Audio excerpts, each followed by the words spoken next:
Did you swallow that wrong? It's time to review Russell's Reserve 13 Batch 5. This is the 2023 release, LLLE Laser Code. It is 114.8 proof, 57.4% alcohol. It is barrel proof. The mesh bill is 75% corn, 13% rye, and 12% malted barley.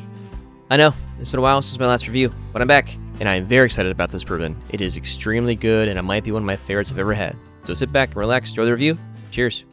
Okay, well, now that we've been properly introduced, let's put our nose into this glass. It's just a little bit of an ethanol bite, but I think that's more of the whiskey's distillate, like, hey, I'm here, I'm full of flavor. What we got? Just right off the bat, I get a lot of citrus pops, like muddled oranges, and honestly, also during that, I mean, the legs are super, super slow. This is a full, rich bourbon. I mean, it is barrel proof.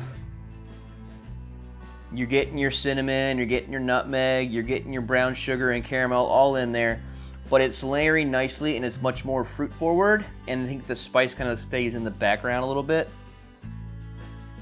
Oh, this is a really nice smelling bourbon. It's not just that like standard palate or nose where you're like caramel, brown sugar, cinnamon, and like a couple of other things.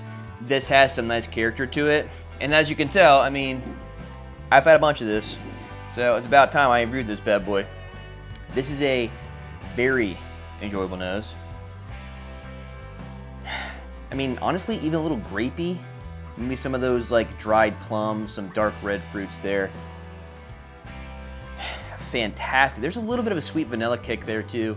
A really fantastic nose for a bourbon, actually. It's much more complex and flavorful than some of the others that I've had or smelled recently. And I like how it's like wavy. It's super wavy.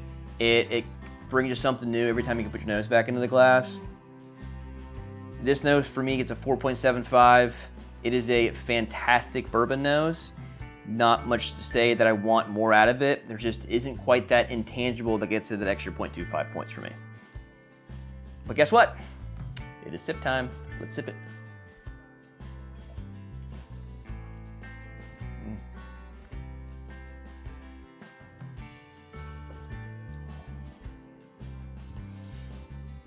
Oh yes.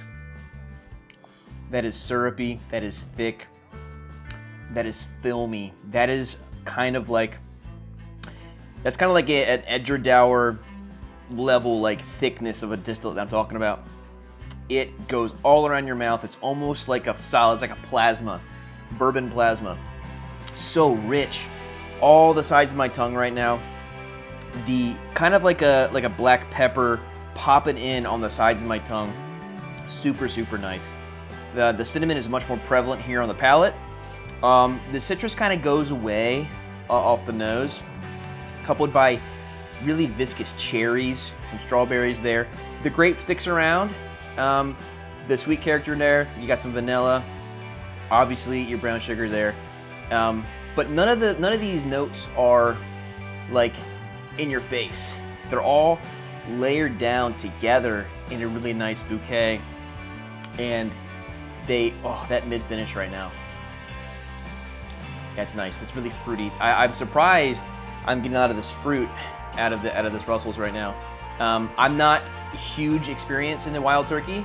I've had a few, and I know of like the big three producers. Wild Turkey is like one of the most well respected, and I know why. This is a really, really, really good bourbon. This was what, the 2023 bourbon of the year, I think. So, I mean, it's definitely got good reputation.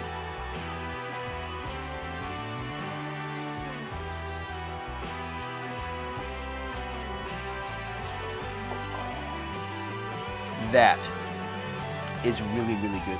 And you can really taste the 13 years in the barrel. You're getting a lot of that, the oak tannins there, but it's not like it's over oaked at all. It's like just the perfect amount.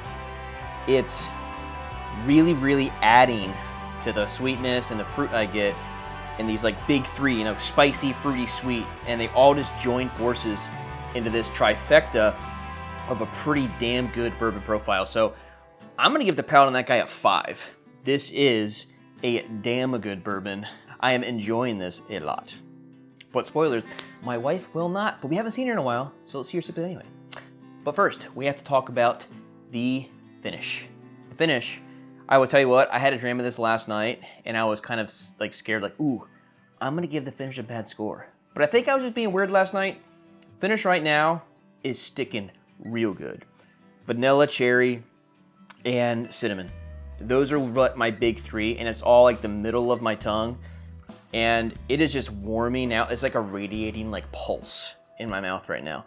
Super long finish, a very flavorful finish. So I'm giving the finish a 5. Just a really, really, really nice mouth experience. All right, let's go on over to the value. The value of this guy is a little tricky to talk about because MSRP is $150. And that is great for a 13-year bourbon. Bourbon market, as soon as you get like high above 10 years, the prices go up significantly. And then when you get to the allocated area, like it just gets crazy. But $150 for a 13-year bourbon, I think is pretty fair, especially one that has given me this experience right now. I did not pay that much for it, however, because A, I'm in Maryland, and B, I do content, so I ended up paying a little more for this bottle. I paid $300 for this. Now, is that dumb? Sure, go ahead. That's fine. I think it's kind of dumb. For a normal consumer, I don't think it's worth $300. But there have been worse prices. I've seen this for $400, $425, $450 on shelves. So when I found it in Delaware, video up here, I was like, I might as well grab it. I'm happy I did get it though. It is a very, very good bourbon. But seeing that it's double MSRP that I got it for, it's like, damn. So I'm gonna say, I'm gonna have like an asterisk somewhere on screen. So I'm gonna think of it in MSRP terms. $150. I think the value is a 4.5. I think it's fairly priced considering the experience I get and just like the age and how the bourbon market works. 13 years, you can end up paying a little bit more money, okay? But if I do the secondary prices, we're not gonna even remotely talk about that. But if I did this bottle at my secondary price for $300, I'd give the value a 3. It is still a damn fine bourbon.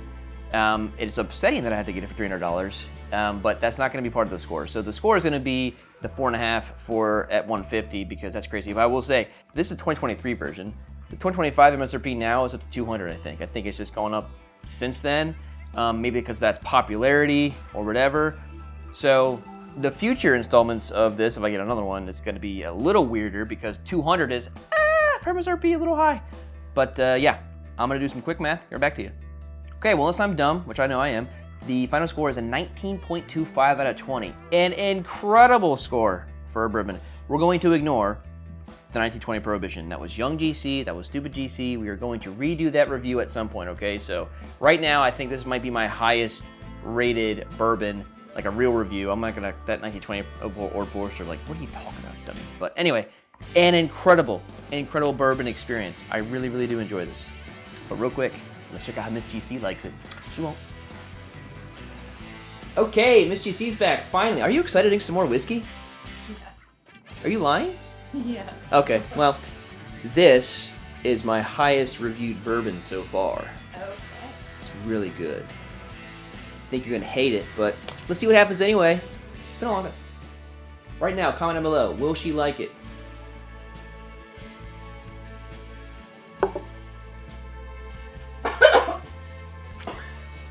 There's no way. Fake.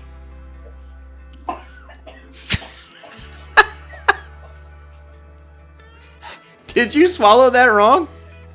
I'm not sure about that burn. That was not good. There you go. There is two sides of the coin for whiskey lovers. I feel like some of that was acting. She's gonna say no. Did you act? No. No, wasn't acting? Hey, well, there you go. There's another installment of me torturing my wife with whiskey. See you next time.